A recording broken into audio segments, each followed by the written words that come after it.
Mesdames et messieurs, bonjour et bienvenue sur Médien TV. Focus aujourd'hui sur ce signal d'alarme lancé par le Fonds monétaire international dans son dernier rapport sur la stabilité financière mondiale. L'aggravation des tensions géopolitiques peut nuire au marché boursier, relever le coût des emprunts publics et présente des risques pour la stabilité financière. Une intensification des risques géopolitiques qui peut aussi se répercuter sur le secteur public et privé alors que la croissance économique ralentit et les dépenses publiques enflent.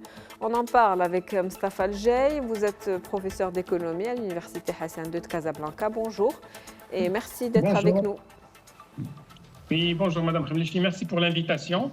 Merci d'avoir accepté. Alors le FMI met en évidence le lien direct établi de causalité entre aggravation des tensions géopolitiques et aggravation et risque pour la situation économique, la stabilité financière internationale. Tout à fait. Donc, dans ce rapport, le FMI, comme vous l'avez dit, met en évidence un petit peu tous les effets néfastes de ces événements. D'abord sur le marché boursier, nous l'avons vu.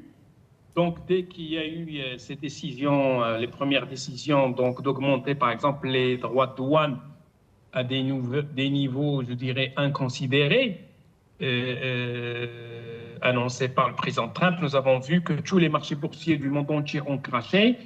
Et à commencer déjà par le Nasdaq aux États-Unis, on était pratiquement à moins 13%. Les autres marchés ont suivi. On a vu le CAC 40 en France, d'autres indices, le Nikkei au Japon. Même le Maroc a été touché. La bourse Casablanca, le premier jour, a fait pratiquement moins 6%.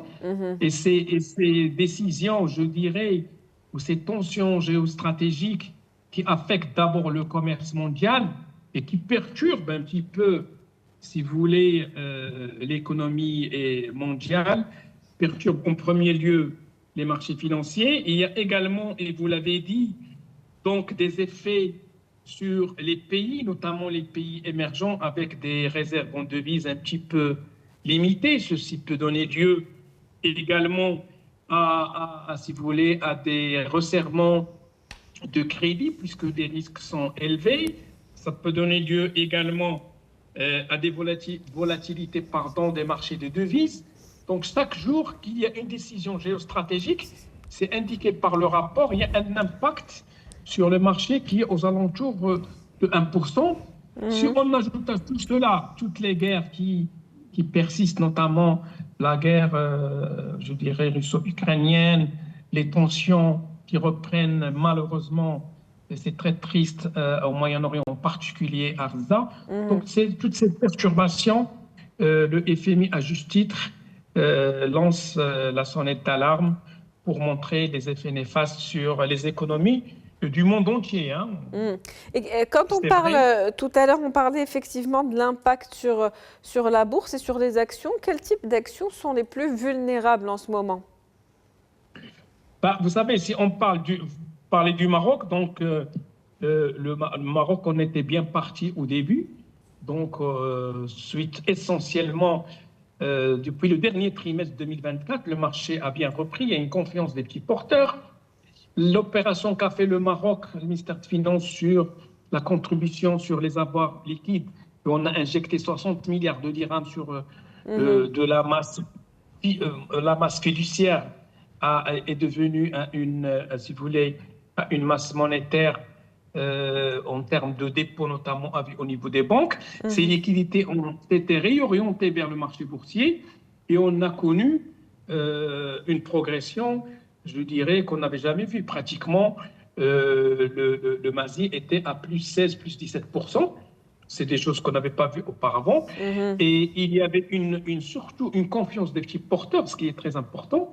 Malheureusement, je me rappelle le premier lundi sous des décisions du président Trump de taxer le monde entier. Encore, on peut dire que pour le Maroc, on était un peu épargné parce qu'avec un droit de douane de 10%, on est parmi les pays les moins taxés vu les relations privilégiées entre le Maroc et les États-Unis. Et malgré cela, la bourse Casablanca a fait le premier jour moins 5,9 si je m'abuse. Et donc, c'est un premier crash. Ça a repris, puisque comme vous le savez, le président Trump a un petit peu, il change d'avis tout le temps, donc il a mis un peu en veille, je pense, pour 3 mois ces droits de douane, sauf pour la Chine. Et on a vu également la réaction violente de la Chine. Et toutes ces perturbations, ces tensions géostratégiques qui existaient, conjuguées à ces tensions commerciales, il n'y a plus d'OMC, il n'y a plus d'accord de libre-échange, tout est remis en cause. Donc tout cela, vous savez, le marché boursier aime la stabilité, la confiance, et le capital, comme on dit, est peureux. Dès qu'il y a les perturbations quelque part, les places financières du monde entier pratiquement ont craché, à commencer par les places américaines, qui ont connu les plus grands coups de baisse, puisque, comme on le sait, ces droits de douane, je pense qu'ils vont toucher également le citoyen américain avec une augmentation de l'inflation importée, avec une détérioration du pouvoir d'achat, avec d'autres conséquences que va subir le citoyen américain si ces droits de douane seront maintenus sur des pays, surtout limitrophes comme le Canada, le Mexique, l'Amérique latine. Et donc, il y avait déjà des tensions, parce que cette guerre russo-ukrainienne s'enlise. Les tensions au Moyen-Orient, malheureusement, c'est triste, c'est même affreux, ça reprend. Donc, on ajoute à cela encore des tensions commerciales, et vous voyez, c'est un cocktail Molotov qui peut donner lieu à des situations inquiétantes, voire même, je dirais, un manque total de visibilité. Une incertitude économique globalisée qui semble persister et se poursuivre. Une carte du monde géoéconomique qui est en train de se redessiner, on va dire. Quel rôle les banques centrales doivent jouer en ces temps durs, hein, plus durs que jamais, pour faire face justement à cette instabilité financière internationale? Alors, vous savez, logiquement, les banques centrales qui mènent ce qu'on appelle une politique monétaire à travers une des politiques, c'est le taux directeur.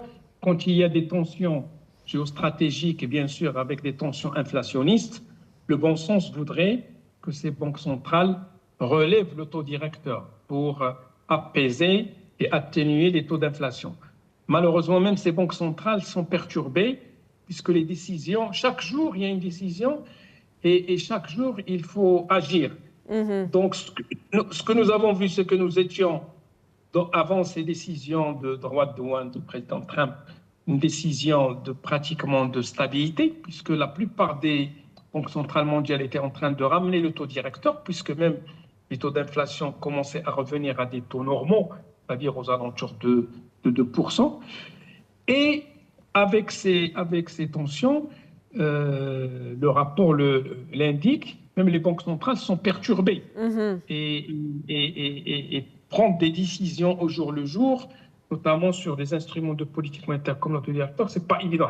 Généralement, c'est trimestriellement dans chaque conseil de banque centrale. Je prends le Maroc, je prends par exemple la Fed, ou si on prend la BCE à Francfort, c'est des conseils trimestriels. Mais là, on le dit dans le rapport même, les banques centrales sont perturbées et attendent pour voir un peu plus de clarté. Mais honnêtement, je pense que si ces tensions continuent,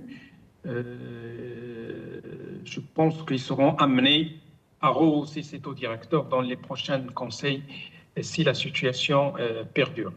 Une éventuelle hausse des taux directeurs pour stabiliser un petit peu la situation, stabiliser les prix. Voilà. Éventuellement, mais vous l'avez dit, tout se passe très vite, il y a une accélération des choses, des décisions qui se prennent chaque jour et effectivement les conseils ne se tiennent que trimestriellement. Justement, dans ce contexte, qu'est-ce qu'on peut dire de ces institutions financières internationales aujourd'hui? Sont-elles équipées, sont-elles prêtes et suffisamment équipées pour faire face à ces risques qui sont devenus aujourd'hui systémiques liés à ces tensions non seulement géopolitiques, mais aussi commerciales? Alors honnêtement, ce que nous constatons, c'est que ces institutions sont elles-mêmes perturbées dans une conjoncture qui, comme vous l'avez dit, ces tensions qui bougent au jour le jour. Et je pense que des institutions comme le FMI, la Banque mondiale, attirent l'attention, mais ce sont juste des études. Maintenant, sur le cas pratique, chaque pays, à mon sens, devrait se préparer à des conjonctures de plus en plus difficiles, à moins de visibilité, et même, je dirais, revoir un petit peu le paradigme avec lequel on travaillait auparavant. Maintenant, on parle beaucoup plus d'autosuffisance alimentaire parce qu'il y a des tensions de rupture en termes des écosystèmes d'approvisionnement.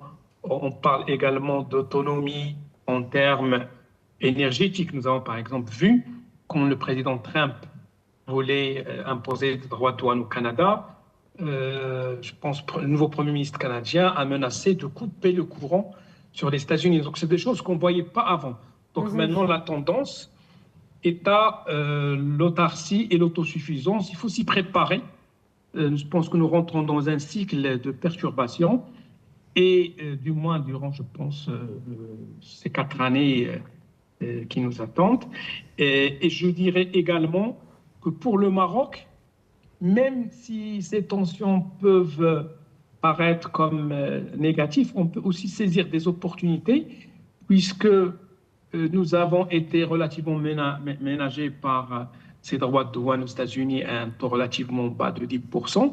Le Maroc peut être une plateforme mondiale pour les grandes multinationales, aussi bien chinoises, européennes, japonaises et que sais-je d'autres pays, pour venir investir au Maroc et exporter aux États-Unis à partir du Maroc, avec bien sûr un taux d'intégration qui dépasse 70% pour qu'on ait l'origine Maroc. Et on peut saisir cette faiblesse et la rendre comme opportunité, mais il faut s'y préparer. Gardez à l'esprit donc cette autosuffisance et souveraineté, tout d'abord alimentaire, et puis une autonomie financière en termes d'investissement et énergétique, et puis tout un potentiel aujourd'hui à explorer, plusieurs opportunités qui s'ouvrent au Maroc dans ce contexte et cette conjoncture internationale. Merci à vous, Monsieur Mostafa El-Jay, pour cette analyse et ce décryptage de la situation mondiale. C'était un plaisir de vous avoir avec nous dans ce Focus Eco. Merci beaucoup, c'est un plaisir partagé. Bonne soirée à vos téléspectateurs. C'est la fin du Focus Eco pour aujourd'hui. Merci pour votre fidélité. Très bonne journée.